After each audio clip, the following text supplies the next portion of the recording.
মধ্যপ্রাচ্যের একটি শহরে জন্মগ্রহণ করেন ফুজাইল ইবনে আইয়াজ রহমাতুল্লাহি আলাইহি। তিনি শৈশবকাল থেকে এক অদ্ভুত পরিণতির দিকে এগিয়ে যাচ্ছিলেন।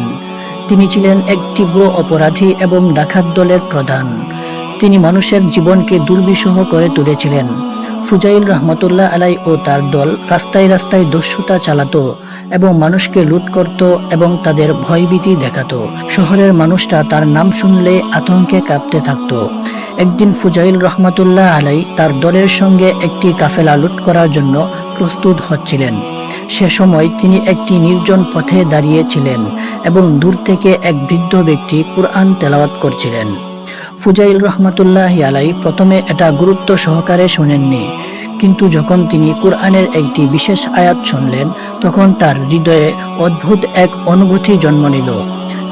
সেই কুরআনের আয়াতটি ছিল, আলাম ইয়ানিল লাযিনা আমানু আন তাখশা কুলুবুহুম লিযিকরিল্লাহ ওয়া মা নাযালা মিনাল হাক্কি। এর অর্থ হলো, যারা ঈমান এনেছে তাদের জন্য কি সময় আসেনি যে তাদের অন্তর আল্লাহর ভয়ে নম্র হবে।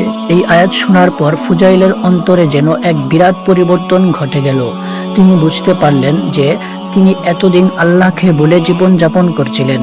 তার জীবন শুধুই দুনিয়াবী সুবিধা ও সুখে মত্ত ছিল, অথচ তার হৃদয়ে ঈমানের কোনো স্থান ছিল না।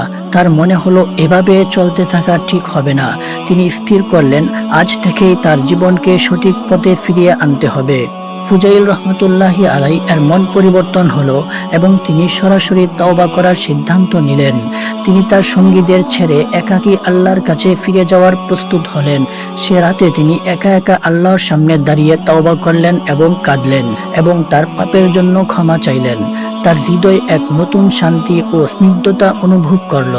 ফুজাইল রহমতুল্লাহ আলাই এর তওবার পর তার জীবন পুরোপুরি বদলে গেল।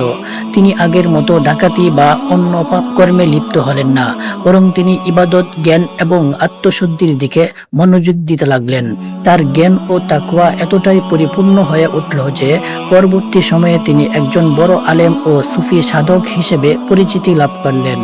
তিনি অসংখ্য শিক্ষার্থী তৈরি করলেন যারা তার কাছ থেকে আল্লাহর পথে চলার শিক্ষা নিয়েছিল। তার জীবন মানুষকে শেখায় যে আল্লাহর দয়া এবং ক্ষমা অসীম। যদিও মানুষ পাপী হতে পারে, তবে একটিবার তওবা করলেই আল্লাহ তাকে ক্ষমা করে দেন এবং সঠিক পথ দেখান। ফুজাইল ইবনে আইয়াজ ছিলেন এর জ্বলন্ত প্রমাণ।